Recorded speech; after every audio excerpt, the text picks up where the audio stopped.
The second retailer next now, after Whitbread saying it will raise its prices to make sure that it can deal with the rise in the living wage. They'll have to pay a little more. And just very briefly, I want to show you this one also in the Telegraph.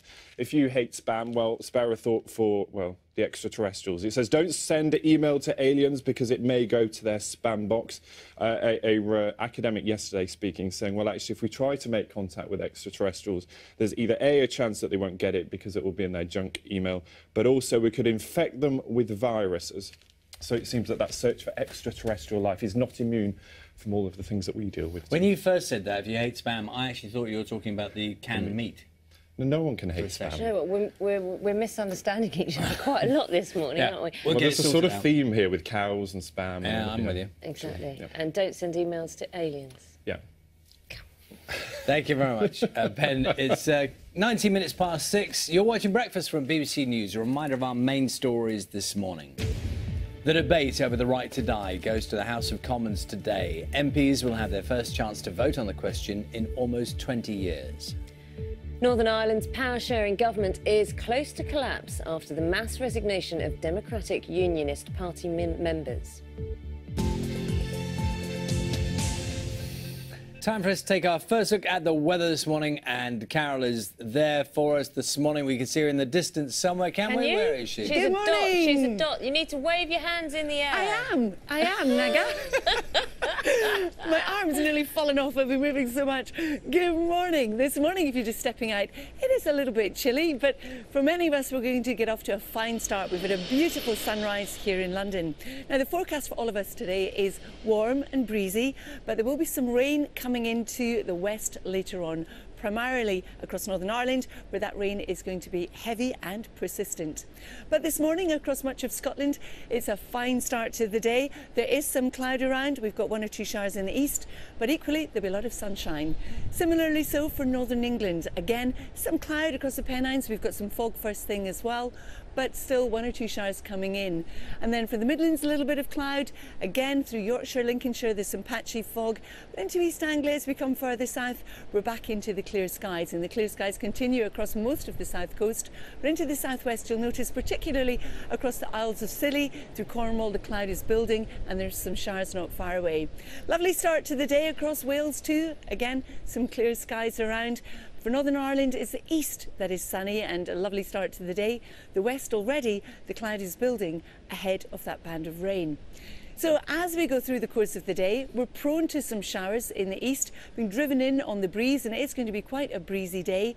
And all the time the cloud's going to build across Northern Ireland and western fringes of the southwest of England and also West Wales. And there's the rain coming in across Northern Ireland, heavy and persistent, but it will feel pleasant out of the rain band with temperatures up into the low 20s. Now as we head on through the evening and overnight, that band of rain continues to advance northeastwards quite quickly. It's going to be heavy in places as well, drier behind it, 1 or 2 showers ahead of it, and still breezy. It's going to be a mild night this coming night as well. So tomorrow morning we start off with a band of rain initially across Northern Ireland, across Northern England, fringing into Scotland, heading down towards East Anglia.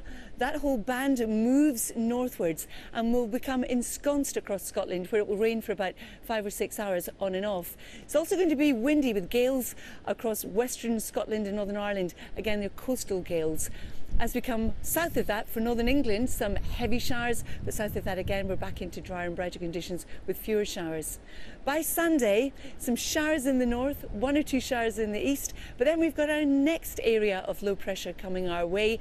That's going to be accompanied by windy conditions, producing some showers. Some of those could also be heavy, and that leads us into an unsettled start to the new working week. Charlie and Naga. Thank you very much, Carol. See you later on.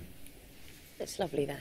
Time now, 6:22. Days of crisis talks and negotiations have turned to resignations and recriminations in Northern Ireland. This morning, the future of power sharing and devolution is far from certain, becoming the biggest political crisis Stormont in more than a decade. We're going to discuss this further now with Professor John Tong from the University of Liverpool. Good morning. Good morning.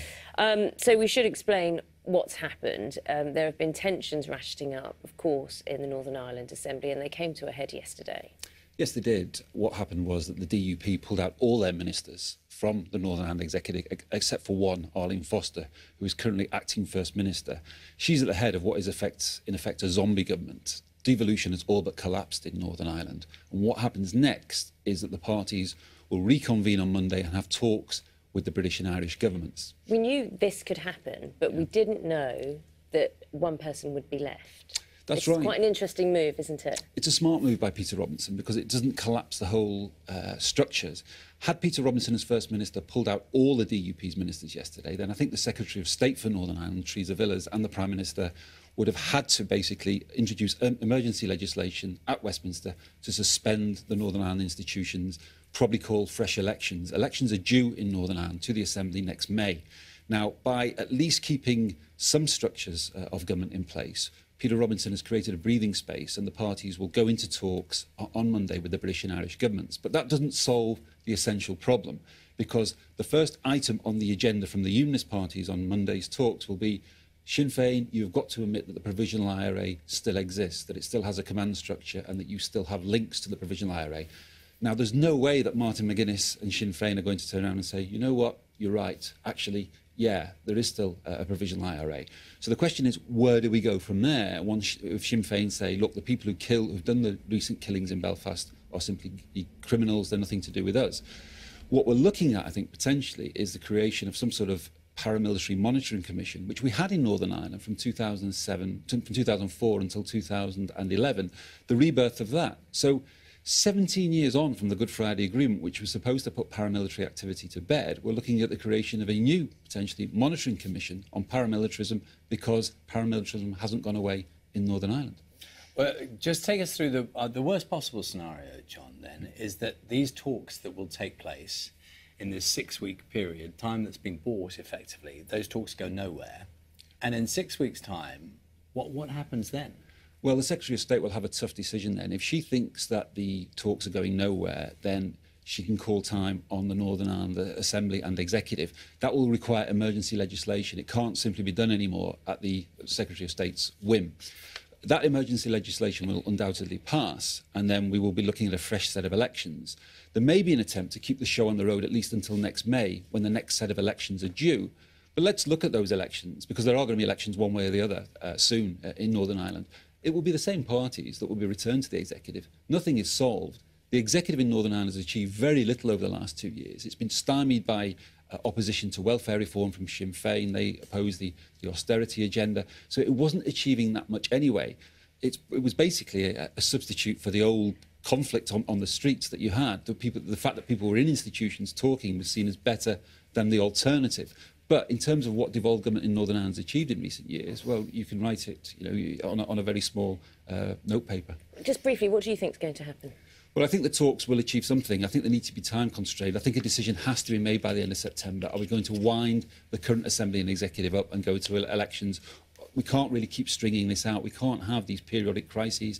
They reflect a much wider problem, that there hasn't been any healing, any thawing between the two communities in Northern Ireland. There's still effectively two very divided communities, and the political leaderships of those divided communities are still at loggerheads.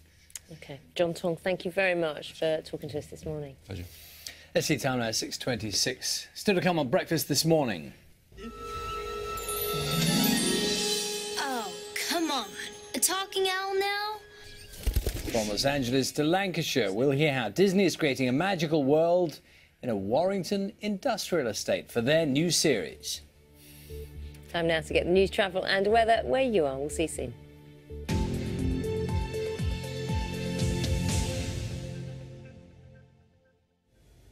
Good morning from BBC London News. I'm Victoria Hollins. Labour is due to announce later who has won the contest to be the party's candidate for the next Mayor of London. The 6 hopefuls are Tessa Jowell, Sadiq Khan, David Lammy, Diane Abbott, Gareth Thomas and Christian Wolmar.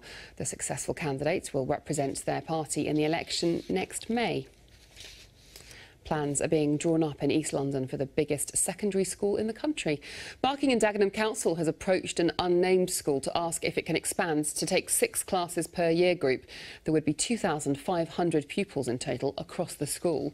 The government says it's investing billions of pounds to create more places, but many London councils are struggling with a huge growth in pupil numbers. The mother of a 23-year-old man who was gunned down inside his own home in West Norwood 5 years ago is appealing for witnesses to come forward. Richard Cooner was murdered in a case of mistaken identity, but his killer has still not been found. Maria Cooner wants anyone with information to go to the police. The grounds of an 18th century stately home destroyed by fire are to be opened for the first time since it happened. In April, flames ripped through Clarendon Park, but since then work has been ongoing to try and secure the future of the building. Now the gardens will be open to the public for the next 6 Saturdays. OK, let's have a look at the travel situation. And there's a good service on the Tube this morning where all lines are currently running a good service. However, on the roads, this is the Blackwall Tunnel. As you can see, slow already northbound from Blackwall Lane. In the city, Newgate Street is closed westbound. That's for gas main repairs, so do expect some delays in the area later on. And in West Dulwich, on the A205 South Circular, there are temporary lights at Rosendale Road, and that's after a water main burst. OK, let's have a look at what the weather's got in store for us all with Elizabeth Rizzini. Hello, good morning. Another beautiful day today across the capital. There'll be lots more sunshine around. It will stay dry and, of course, it will feel nice and warm too. Now, plenty of blue skies this time from the word go, and that's the way it will tend to stay for the rest of the day too. Perhaps a little bit of patchy cloud here and there, and quite breezy too. A southeasterly wind that will help ensure that eastern areas are a couple of degrees lower than western parts of town. Here we could get as high as maybe 22 degrees Celsius. Temperatures on a par with what we had yesterday. Now, as we head into the evening, we're going to start to see some high cloud push in from the west, and then overnight tonight turning cloudy and also some spells of rain as we head into tomorrow morning. We'll see overnight lows of a fairly mild 14 or 15 degrees. Now tomorrow it is going to be a wet start to the weekend, but gradually that rain is going to clear. By the time we get to Saturday afternoon, it's dry again and there'll be plenty of spells of sunshine around too. So a wet start to the weekend and probably quite a wet end to the weekend as well. Some more rain in the forecast for Sunday night, but there will be lots of dry weather around in between, perhaps a few showers during the day on Sunday. As we head into next week, low pressure firmly in charge of the weather. It'll be very wet, very windy at times. Enjoy the sunshine today. Sounds good. Right, that's it from us for now. We're back in half an hour. You can get the latest news, travel and weather on our website, of course, and we'll see you soon. Bye for now.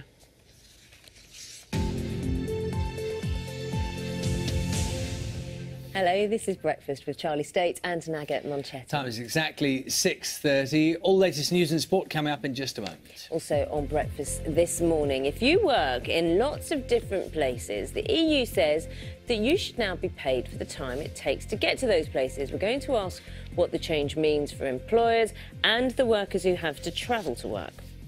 We'll find out about the new court for children who commit minor crimes, where young people are involved in the decisions about what justice should look like.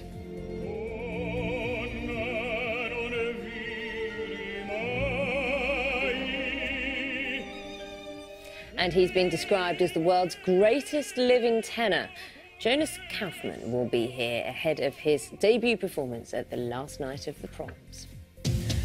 Well, that's still to come now. Summary of this morning's main news.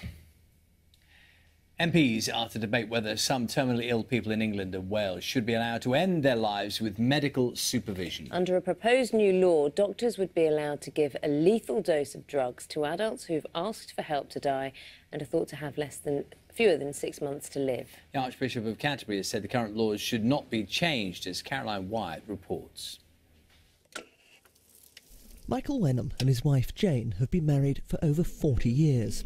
For the last 13, he suffered a rare form of motor neurone disease, which affects his mobility and his speech.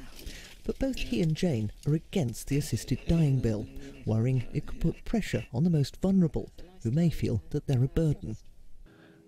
I think the purpose of law is to protect the many, not to enable the few.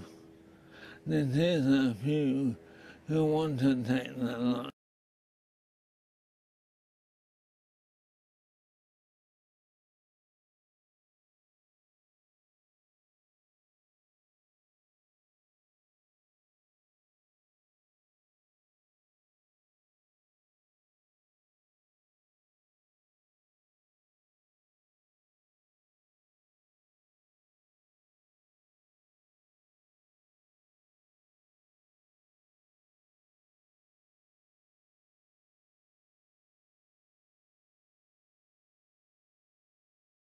A view echoed by the Archbishop of Canterbury, Justin Welby, who warns this bill would fundamentally change our society. There's not all authority of the law, rather than life being infinitely valued, is a very big change. But one of his predecessors, Lord Carey, now backs assisted dying. There's nothing dignified about experiencing pain at its most awful point, and therefore I felt actually compelled to say, no, I'm going to fight this. Many, though, still fear that the bill was the first step towards devaluing life itself. Caroline Wyatt, BBC News. The Northern Ireland Power Sharing Assembly is on the brink of collapse following a decision by the First Minister, Peter Robinson, to step down. The Democratic Unionist leader, along with all but one of his ministers, quit following a row over police allegations that the IRA still exists. Political leaders at Stormont will begin crisis talks on Monday. Forensic experts say DNA found on the murder weapon used to kill 2 British tourists in Thailand does not match that of the defendants. Bodies of Hannah Witheridge and David Miller were found on a beach on the island of Koh Tao last September. 2 migrant workers are on trial charged with their murders. Both have pleaded not guilty.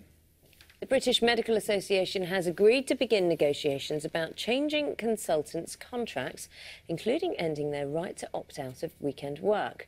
The government wants more senior doctors to work on weekends as part of its 7-day NHS plans in England.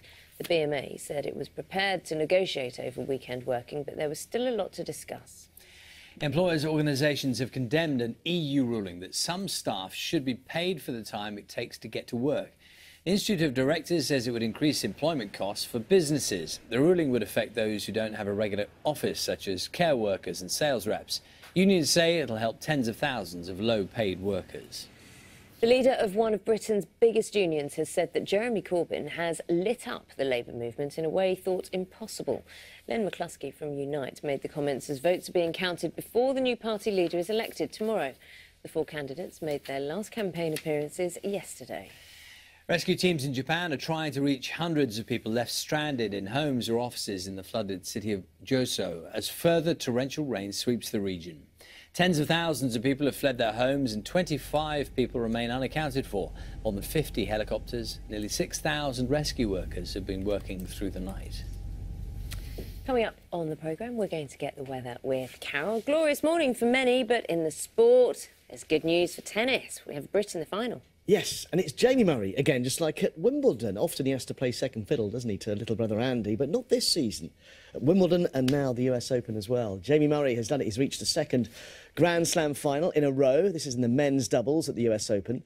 Murray, along with his Australian partner John Peers, lost in that Wimbledon final in July, but now can go one better at Flushing Meadows. Now, in the semi, they were taken to a tie-break in the deciding set, playing against the American pairing of Sam Querrey and Steve Johnson. They actually saved a match point before winning 6-4, 6-7, 7-6. They'll next face the French duo, Nicolas Mahut and Pierre-Hugues Herbert, in the final. We were down in the tie-break and we fought back a few crazy points at the end that went our way, and you know, I think we deserve to win. I really do. I really felt that we deserved it. But you know, tennis doesn't always go like that, and it's nice to find a way to turn it around at the end because you know, we're down the whole tie-break. But Murray's fellow Brit and Davis Cup teammate Dominic Inglot won't be joining them. He, along with partner Robert Lindstedt from Sweden, have been rescheduled for today. Now, in the football, it was the story of the last transfer window when David De Gea's proposed move to Real Madrid fell through at the last minute, with both sides, remember, blaming the other one for not submitting the right paperwork in time, enabling the deal to go through. Well, how about this? Just 10 days later, the goalkeeper has now opened contract talks again with Manchester United, his club. De Gea has yet to play for United this season. The Spaniard's current deal expires next year, and negotiations have begun with De Gea's agent, Jorge Mendes, attending the club's training complex yesterday. So watch this space. England's cricketers will try to level the one-day series against Australia when they play later today at Headingley, but Owen Morgan's side will be without all-rounder Chris Woakes, who's been ruled out for the whole of the series now through injury. Australia lead 2-1 in the 5-match series. A 13-try thriller in Rugby League Super 8's match saw St Helens seal their place in the semi-finals and so end Castleford's hopes of a playoff spot.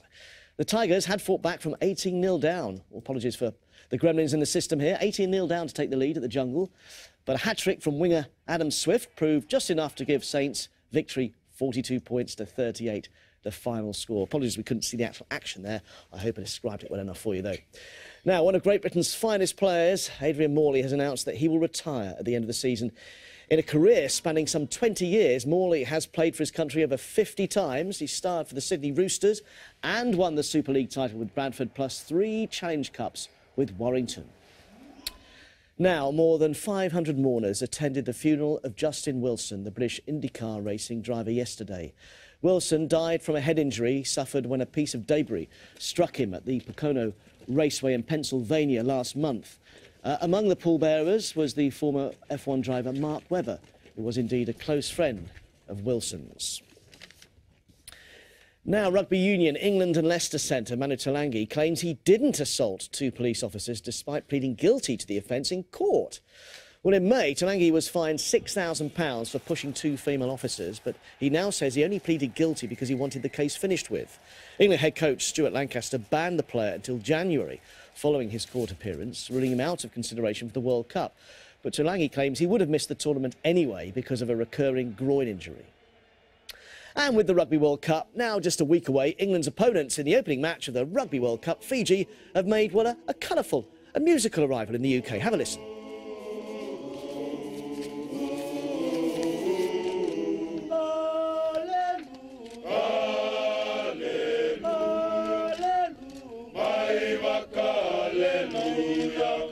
In fine voice, and we'll hear the full version next Friday when they take on England ahead of that match. It's called the Sibi, the Fiji War Dance, and apart from the lyrics that go, ooh, it goes, make ready, a cock and a hen, they attack, they attack, they attack.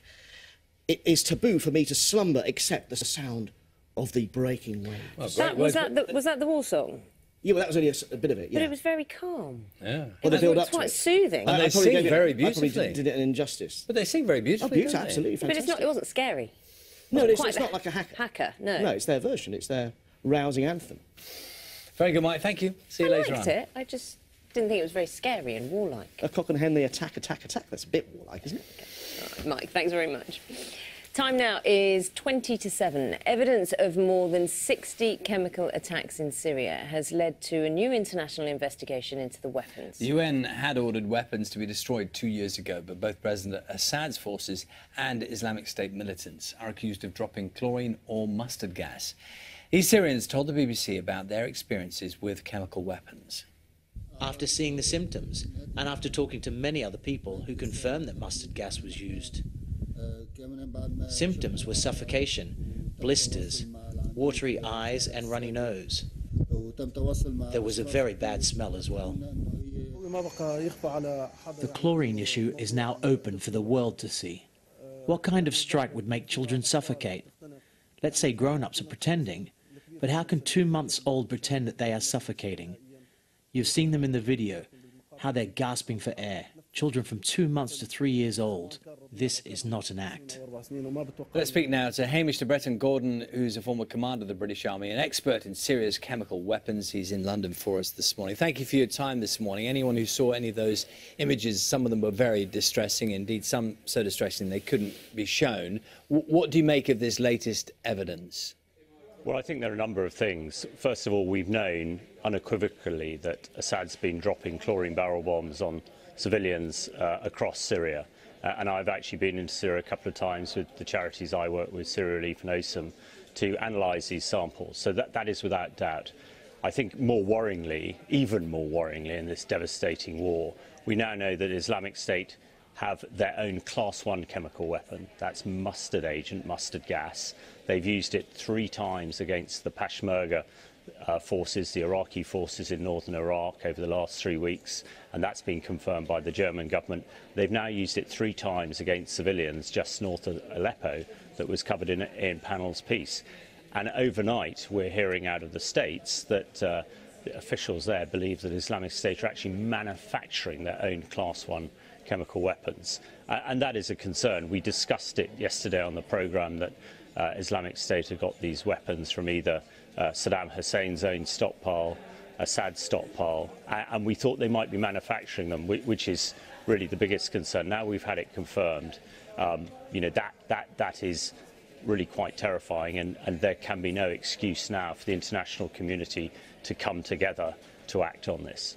Yes, when you say that, to act together, and now is the time, what could or should be done? Well, I think there are three things that could be done, and I was in Parliament on Tuesday briefing MPs on a way forward, because, you know, the 5 million refugees that have left Syria, and some of them in Europe and wanting to come here, you know, a great deal of the reason is the barrel bombs and the chemical weapon attacks. I'm always amazed when I'm in Syria when Syrians tell me, Hamish, we can hide from bombs and bullets, but we can't hide from gas. Therefore, I think we need to go to the root of the problem. So by creating no-fly zones in northwest Syria and southern Syria and safe zones, we can people from Assad and from Islamic State. Assad has got to go at some stage as well. But we must defeat Islamic State. And I think there's a real opportunity here, because everybody in the world, from Russia, from Iran, from the US and the UK, wants to defeat ISIL. So actually, if we can get a coalition